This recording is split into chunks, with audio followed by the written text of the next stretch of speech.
Hello, dear children. Today, let us continue the second part of your history, chapter number 10. The name of the chapter is 18th Century Political Formation. Bengal Bengal gradually broke away from Mughal control under Murshid Quli Khan, who was appointed as the Naib Deputy to the governor of the province. So, Bengal it gradually broke away from the control of Mughal under Murshid Quli Khan, who was appointed as the Naib, that is deputy to the governor of the province. Although never a formal Subedar, Murshid Quli Khan very quickly seized all the power that went with that office. So the condition you see, although never a formal Subedar, Murshid Quli Khan very quickly he seized, means he captured all the power that went with that office. Like the rulers of Hyderabad and Awadh, Awadh was, it is a northeastern part in UP, okay, which we have discussed earlier also. Awadh, he also commanded the revenue administration of the state. So here, like the rulers was of Hyderabad and Awadh, Murshid Quli Khan also commanded the revenue administration of the state.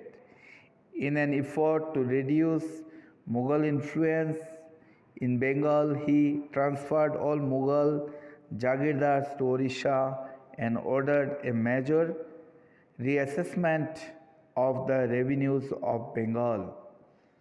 So, in an effort, in order to reduce Mughal effect in Bengal, he transferred, all Mughal Jagirdars to Orissa. He transferred them and ordered a major reassessment of the revenues of Bengal. Okay, here you consider again the assessment, means the consider again of the revenues of Bengal. Revenue was collected in cash with great strictness from all jamindars. So at the time revenue it was collected in cash with great strictness, means very strictly from all jamindars. As a result, many jamindars had to borrow money from bankers and moneylenders. Yes, that means it was asked for this revenue. So all those jamindars and many jamindars, not all, many jamindars, that means the landowner, what they had done, they had to borrow money from bankers and moneylenders in order to pay that revenue. Those unable to pay were forced to sell their lands to larger jamindars, and under this condition, those who were unable to pay the revenue, they were forced, they were bound to sell their lands to larger jamindars. The formation of a regional state in 18th century Bengal therefore led to considerable change amongst the jamindars. So in this way, boys, the form of a regional state in 18th century Bengal in this way led to considerable, remarkable change amongst among the jamindars. The close connection between the state and bankers noticeable in Hyderabad and Awadh as well was evident in Bengal under the rule of Aliwardi Khan. So, what happened there? The close connection between the state and the bankers, means those who manages or owns a bank, they are noticeable in Hyderabad and Awadh as well, was evident in Bengal under the rule of Aliwardi Khan. During his reign, the banking house of Jagat Seth became extremely prosperous. So when this Aliwardi Khan, he was ruling there, at the time the banking house of Jagat Seth, it became what? Successful, usually by earning a lot of money. If we take a bird's eye view, we can detect three common features amongst these states.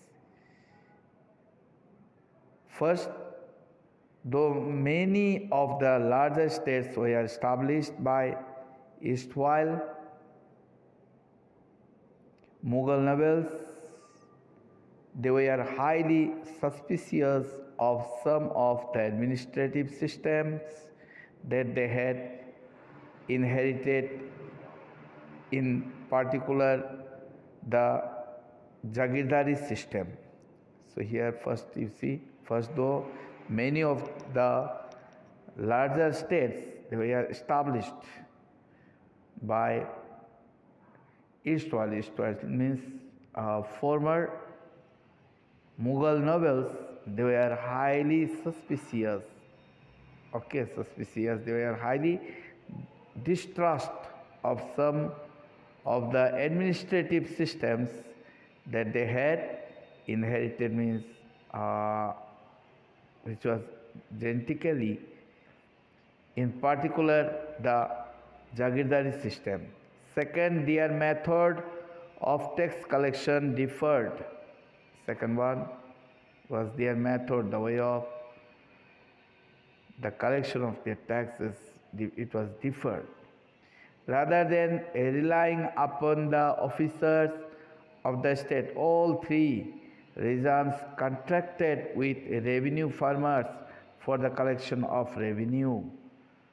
So rather than relying means depend on with full trust or confidence upon the officers of the state, all three government contracted with revenue farmers for the collection of revenue. The practice of Ijaradari means owner, thoroughly disapproved of by the Mughals, spread all over India in the 18th century. Their impact on the countryside differed considerably. So their collision on the countryside differed in a notable way, The third common feature in all these regional states was their emerging relationship with rich bankers and merchants. Then the third common feature was there in all these regional states was their emerging relationship, their mixing relationship with rich bankers and merchants. These people lent money to revenue farmers, received land as security and collected taxes from these lands through their own agents. So here, these people here, they used to give money to revenue farmers, receive land as security, and used to collect taxes from these lands through their own agents. Throughout India, the richest merchants and bankers were gaining a stake in the new political order. So in the entire India, the richest merchants and the bankers, they were gaining a stake in the new political system. The Watan Jagirs of the Rajput. Watan Jagir means the person who collected taxes from each village and gave them to Mansabdars. Many Rajput kings, particularly those belonging to Amber and Jodhpur, had served under the Mughals with distinction. So many Rajput kings, boys, especially those who are belonging to this Amber and Jodhpur, of western part of India, had served under the Mughals with distinction. Okay, distinction means with a difference. In exchange, they were permitted to enjoy considerable autonomy in their Watan Jagirs. In the 18th century, these rulers now attempted to extend their control over the adjacent regions. So, in the 18th century, those rulers who were ruling there at the time, they tried to extend their control over next to their regions. Ajit Singh, the ruler of Jodhpur, was also involved in the factional politics at the Mughal court. So Ajit Singh was then the ruler of Jodhpur. He was also included in the factional, means relating to faction, formally request or demand politics at the Mughal court. These influential Rajput families claimed the subadari of the rich provinces of Gujarat and Malwa. Raja Ajit Singh of Jodhpur held the governorship of Gujarat, and Savai Raja Jai Singh of Amber was governor of Malwa. See, at the time Raja Jai Singh of Jodhpur, he held the governorship of Gujarat, and Savai Raja Jai Singh of Amber was the governor of Malwa. These offices were renewed means revived by Emperor Jahandar Shah in 1713. They also tried to extend their territories by seizing portions of imperial territories neighboring their watans. So they also tried in order to extend, make large their territories by seizing portions of imperial territories neighboring their watans, neighboring to their land. Nagaur was conquered and annexed. Annexed means add as an extra to the house of Jodhpur. So this Nagaur, it was conquered, okay, and add as an extra to the house of Jodhpur. While Amber seized large portions of Bundi, Savai Raja Jai Singh founded his new capital at Jaipur and was given the subadari of Agra in 1722. See, Amber seized large part of Bundi, and Savai Raja Jai Singh, he founded his new capital at Jaipur and was given the subadari of Agra in 1722. Maratha campaigns into Rajasthan from the 1740s put severe pressure on these principalities and checked their further expansion. So Maratha campaigns, okay, into Rajasthan from the 1740s, it put very much pressure, it pressurized on these principalities, okay, on principalities means on the state ruled by a prince, and check their further expansion, check their further becoming larger, okay. Apart from this, Raja Jai Singh of Jaipur, boys, you get through this one, you need to get through this, okay. Seizing independence. The Sikhs, boys, this is a community of people who live in Punjab, mostly, okay? The Punjabi community, they are known as Sikhs. The organization of the Sikhs into a political community during the 17th century, see it is given there in chapter 8, helped in regional state building in the Punjab. So the organization of Sikh communities into a political community during the 17th century, it helped in regional state building, okay, to build regional state in the Punjab. Several battles were fought by Guru Gobind Singh against the Rajput and Mughal rulers, both before and after the institution of the Khalsa in 1699.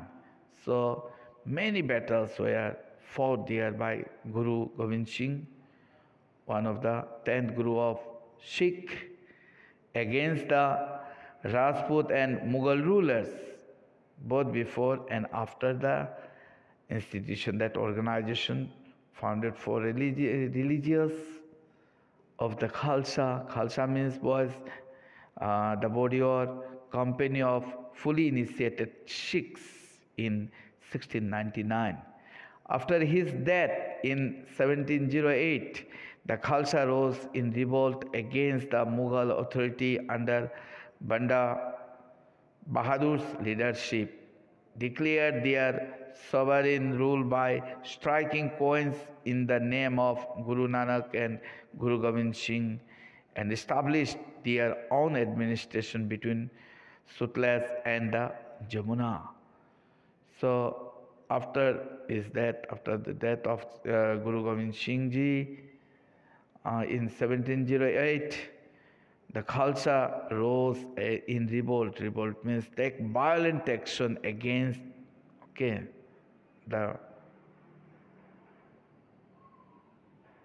Mughals, against the Mughals' authority under Banda Bahadur leadership. Declared here openly, they announced their sovereign, means a supreme ruler, especially a monarch, where ruled by striking, ruled by prominent coins in the name of Guru Nanak and Guru Gobind Singh Ji, and established their own administration in between the Sutlej and the Jamuna. Banda Bahadur was captured in 1715 and executed in 1716. So, as a result of this, Banda Bahadur was captured in the year 1715 and put into effect in 1716 here. Under a number of able leaders in the 18th century, the Sikhs organized themselves into a number of bands called Jathas, and later on Mizals. So under a number of able leaders in the 18th century, the Sikh community, they organized themselves into a number of bands, called Jathas. Jathas means an armed body of Sikhs. And later on Mizals. Mizals means major Sikh confederacies, Their combined forces were known as the Grand Army, the Dal Khalsa. The combined army, you see, their combined forces, they were known as the Grand Army or Dal Khalsa. The entire body used to meet at Amritsar at the time of Baisakhi and Diwali to take collective decisions known as resolution of the Guru. So the whole body, they used to meet at Amritsar, at the time of Baisakhi. Baisakhi is the New Year day for Sikh community, and Diwali, to take collective decisions known as resolutions of the Guru Marathas, A system called Rakhi was introduced offering protection to cultivators on the payment of a tax of 20% of the produce. So a system which was known as Rakhi was introduced at the time, offering protection to cultivators, the farmers, on the payment of a tax of 20% of the produce. Guru Gobind Singh had inspired the Khalsa with the belief that their destiny was to rule. Raj Karega Khalsa. Okay, Guru Gobind Singh, they had inspired here. Okay, the Khalsa with the belief that their destiny, their event that will necessarily happen to a person or thing in that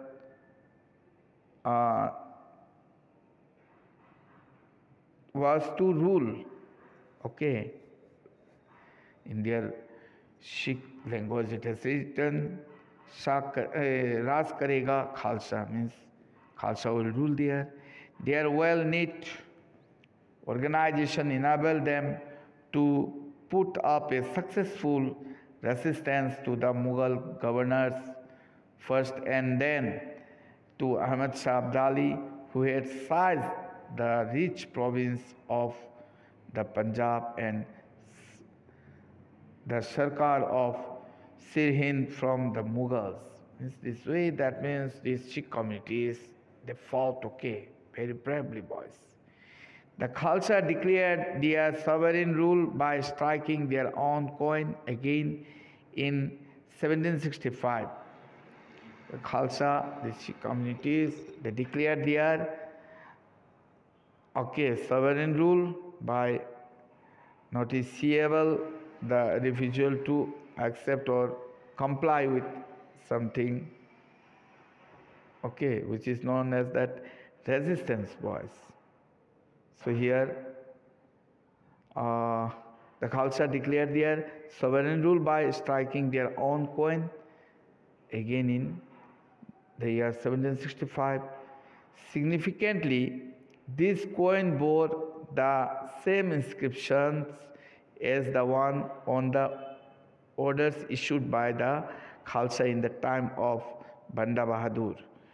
So, notably, boys, this coin bore the same inscription, the same thing inscribed as on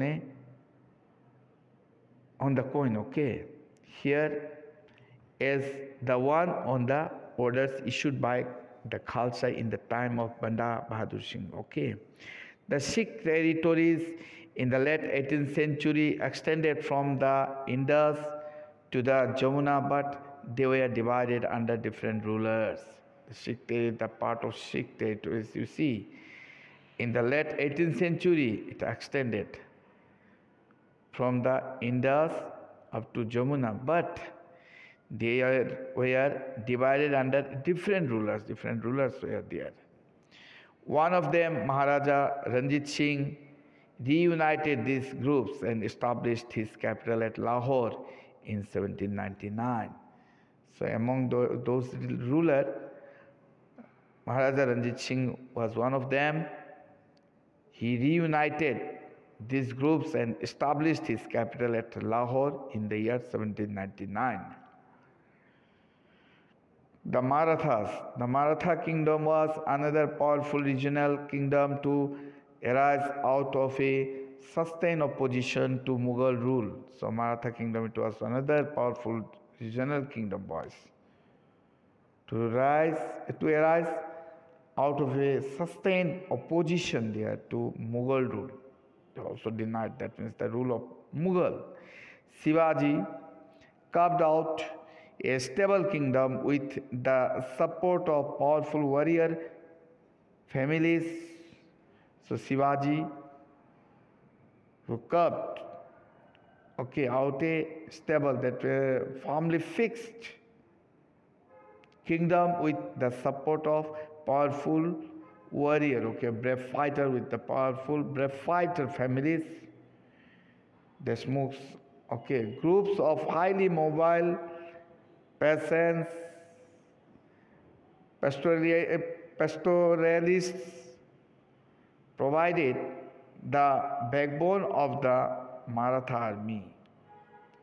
Shivaji used these forces to challenge the Mughals in the peninsula. So Shivaji he used these forces in order to challenge the Mughals in the peninsula.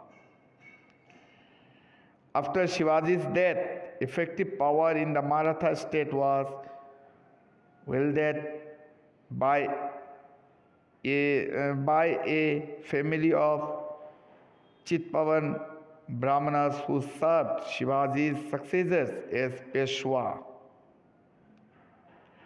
So, after the death of Shivaji, whatever their effective power in the Maratha state was wielded. Wielded means furnished, held and used by a family of Chitpavan Brahmanas. Chitpavan means a Hindu Maharashtrian Brahmin who served Shivaji's successors as Peshwa. Pune became the capital of the Maratha kingdom. The term Pune, it became the capital of the Maratha kingdom. Under the Peshwas, the Marathas developed a very successful military organization under the leadership of Peshwa. The Marathas, they developed a very successful military organization there. Their success lay in bypassing the fortified areas of the Mughals by raiding cities and by engaging Mughal armies in areas where their supply lines and reinforcements could be easily disturbed. So their success, it laid what? In bypassing, go past or round, the fortified means provided with defensive work as protection against attack, that areas of the Mughals. By raiding means by attacking cities and by engaging Mughal armies in areas where their supply lines and reinforcements means the action or process of strengthening could be easily disturbed. Between 1720 and 1761, the Maratha Empire expanded. So in between 1720 and 1761, the Maratha Empire, it was extended. It gradually chipped away at the authority of the Mughal Empire. So slowly what it has done, it chipped away at the authority of the Mughal Empire. Malwa and Gujarat were seized from the Mughals by the 1720s. So Malwa and Gujarat, they were seized, they were took away from the Mughals by the 1720s. By the 1730s, the Maratha king was recognized as the overlord of the entire Deccan Peninsula.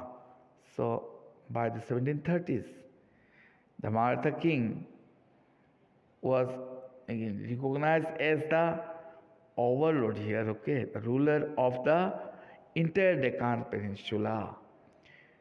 He possessed the right to levy Chaut and Sardeshmukhi in the entire region.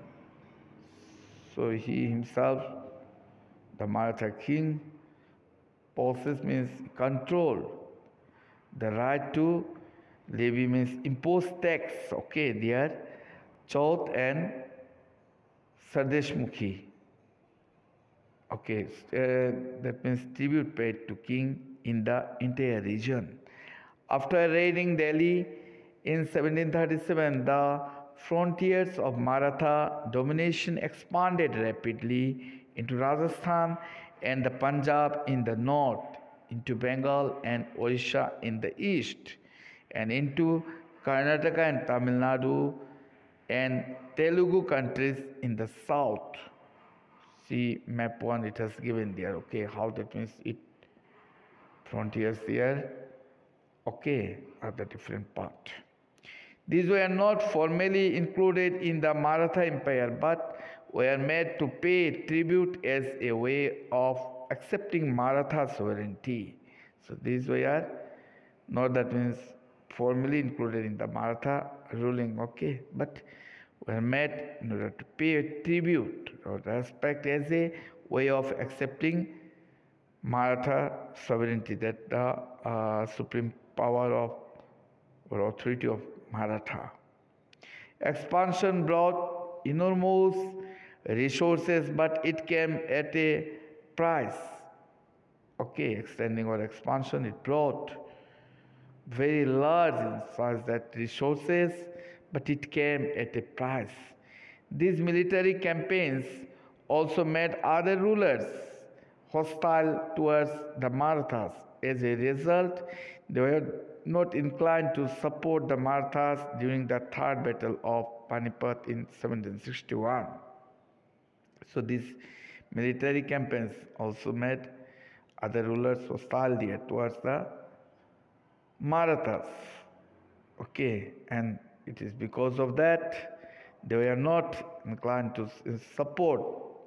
Okay, they were not in the position to support the Marathas during the Third Battle of Panipat in the year 1761. Alongside endless military campaigns, the Marathas developed an effective administrative system as well. So, close to the side, endless military campaigns it was there. The Marathas, they developed an effective, that is successful, administrative system as well. Once conquest had been completed, the Maratha rule was secure. Revenue demands were gradually introduced, taking local conditions into account.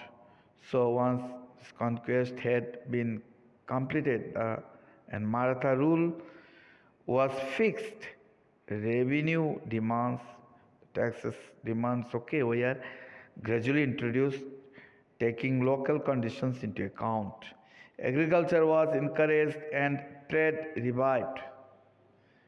Also, under this condition, agriculture, it was encouraged, it was inspired, and trade revived means the support it get, that means that it regain support of trading. Okay, this allowed Maratha chiefs like Sindhia of Gwalior, Gaikwad of Baroda, and Bhonsle of Nagpur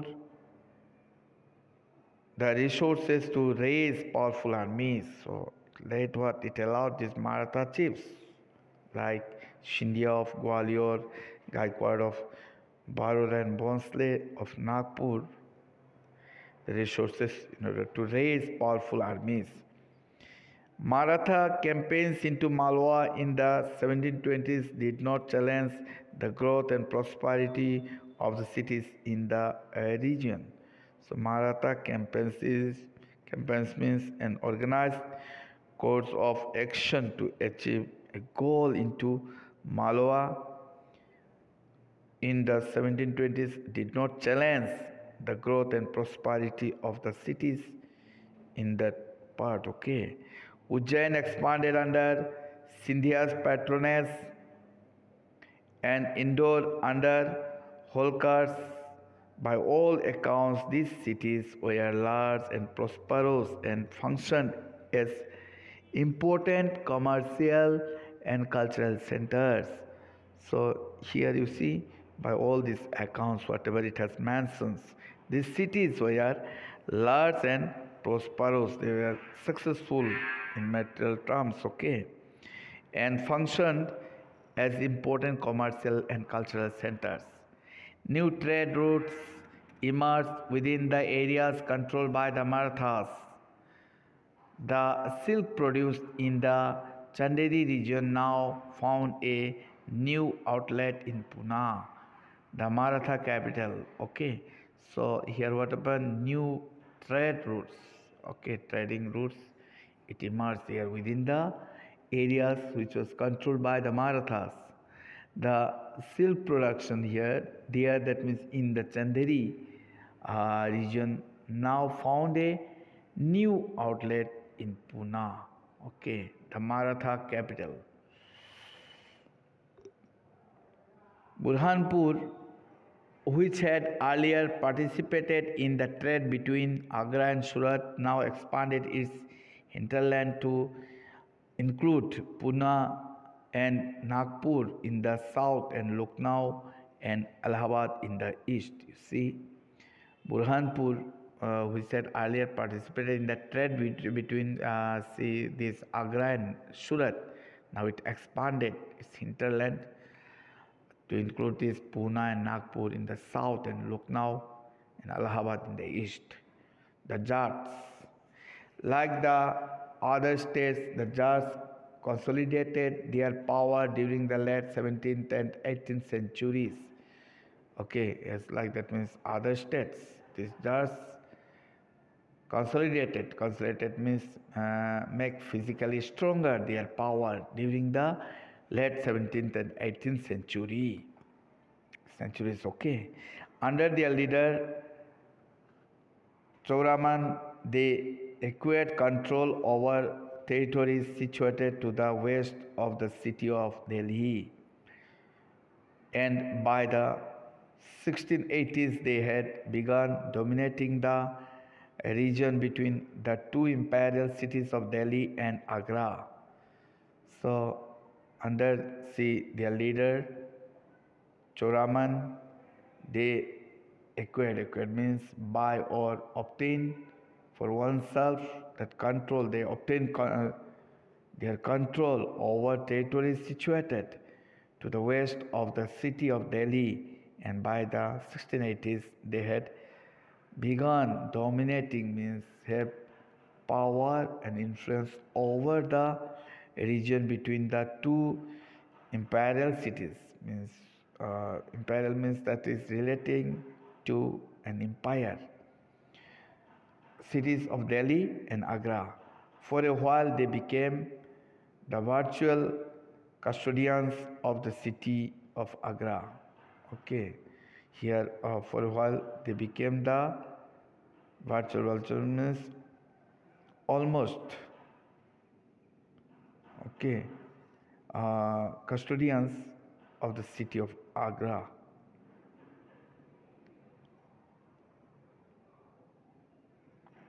The Jats were prosperous agriculturists, and towns like Panipat and Balabgarh became important trading centers in the areas dominated by them. The Jats, you see, they were prosperous, okay. They were well agriculturists. And towns like Panipat and Balabgarh became important trading centers in the areas dominated by them, where they have their influence, their powers. Under Surajmal, the kingdom of Bharatpur emerged as a strong state. When Nadir Shah sacked Delhi in 1739, many of the city's notables took refuge there. His son Jawahir Shah had 30,000 troops of his own and hired another 20,000 Maratha and 15,000 Sikh troops to fight the Mughals. See, in order to attack Mughals, here what we find, here Nadir Shah sacked Delhi in 1739. Many of the cities notables took refuge there. So there his son, whose name was Jawahir Shah, had 30,000 troops of his own, and he hired another 20,000 Maratha and 15,000 Sikh soldiers to fight the Mughals. While the Bharatpur fort was built in a fairly traditional style, at Dig the Jats built an elaborate garden palace combining styles seen at Amber and Agra. So while the Bharatpur fort was built in a fairly with justice traditional style.